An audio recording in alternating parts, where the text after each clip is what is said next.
PowerPoint is a very powerful tool for conveying information and content for education, training, or meetings.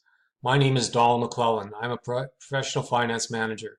I've been using PowerPoint for about 20 years, and it's only recently that I've really given thought on using it properly and more effectively. It is a powerful tool, readily available, fairly easy to use. And yet, we've all been at meetings, seminars, or training where PowerPoint is used badly. The presenter has created a presentation and probably spent a lot of time and effort, but in the end, as far as the audience is concerned, it just doesn't work. Everyone is familiar with the phrase death by PowerPoint. It is widely used to describe boring presentations. The phrase is a bit of a misnomer because boring presentations are really not about PowerPoint or its functionality, but about the way that PowerPoint is being used, or more correctly, misused. The definition from whatis.com clearly states that death by PowerPoint is the poor use of the software or tool. PowerPoint is a presentation aid, a tool, and any tool can be misused. At various points in my career, while taking professional development or training, I've picked up pointers and learned from the techniques used by my instructors on delivering presentations. Several years ago, I attended a seminar on how to do effective presentations that was focused solely on the style of the presenter and what to do and not do while presenting. I'd like to think that the quality of my PowerPoints has improved over time, and I have tried to document tips and techniques and share with my colleagues in direct reports what I've learned. Many of these improvements have come about from reviewing my presentations and communications from the point of view of my customers. A quality presentation is all about meeting their requirements. At work, management has semi-annual business plan information sessions where executives and senior management discuss the business plan initiatives underway and provide status updates.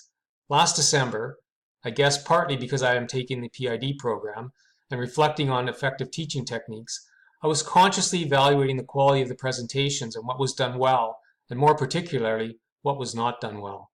I spoke with the meeting organizer at the end, and we both agreed that the presentations were uneven, and some were just plain painful to sit through. She asked me to think about creating some guidelines or suggestions to share with the leadership team on improving the quality of the presentations. I set about to research PowerPoint and presentation guidelines or techniques.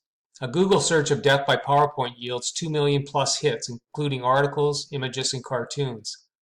There are lots of lists and videos that have been created about what not to do when using PowerPoint, including Don McMillan's Life After Death by PowerPoint.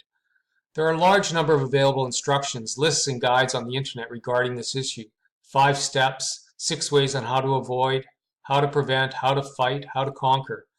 All of this information focuses on how not to use PowerPoint, and yet there are still so many examples and occurrences of a poor use of the tool. It appears that advising users how not to do something, even with humorous video demonstrations, isn't yielding widespread positive outcomes and better uses of the tool.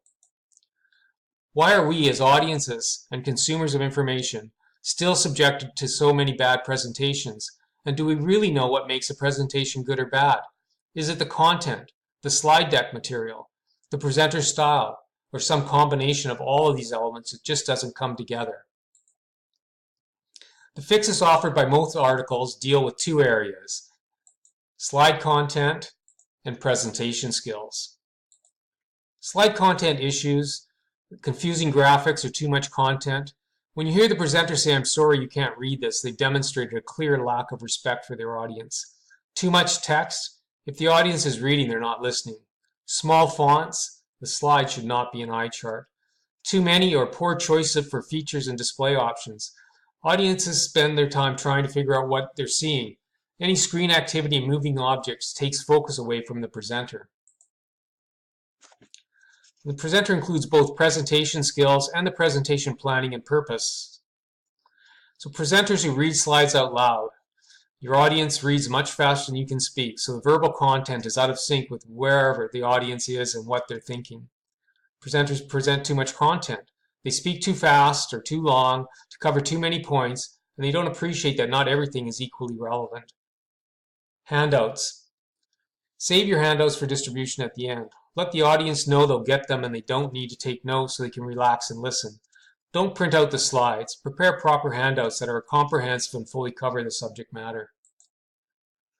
Making adjustments for all these things in my presentations made them more effective, but didn't get me to where I felt I could identify what the real best practices were and how to make substantial improvements, and how to share constructive pointers with others. Then I had an aha moment and how to improve PowerPoint presentations. In my search to find better practices, I came across the 2014 TED Talk, How to Avoid Death by PowerPoint by David J.P. Phillips. David came at the subject from a different approach. He'd actually spent the time and effort to do research, and then devised some design principles to cognitively and psychologically improve PowerPoints. Aha! David's point is that the speaker is the presentation, the main point of focus, and should use the technology or tool as a visual aid to enhance what is being said, instead of relying on the technology to serve as the focus of the presentation. His design principles are as follows. To use PowerPoint effectively as a visual aid, start with using simpler slides. Focus on one message or point per slide, and use more slides with less objects on each slide. Include visuals and use less text and fewer fonts, but use highlights and contrast to focus the audience on the key messages. Also, use larger fonts for what's important. The key messages, rather than the slide titles, should have the larger fonts. The most striking recommendation was to use a dark slide background, so the presentation isn't so bright and commanding. The contrast puts the focus on the presenter rather than on the slides. That brings me to the question, can PowerPoint support learning?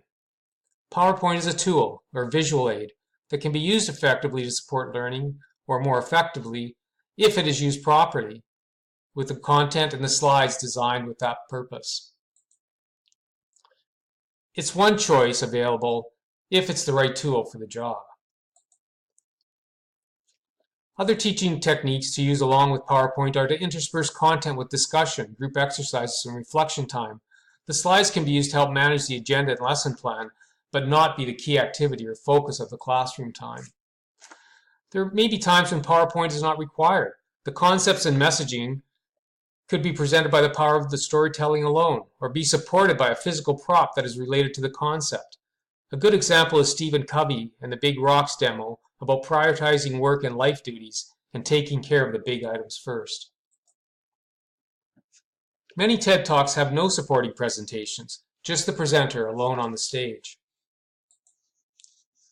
PowerPoint is just a tool, one that's been overused and often improperly used, but is still a powerful tool for the right time, in the right place, when following the right design principles.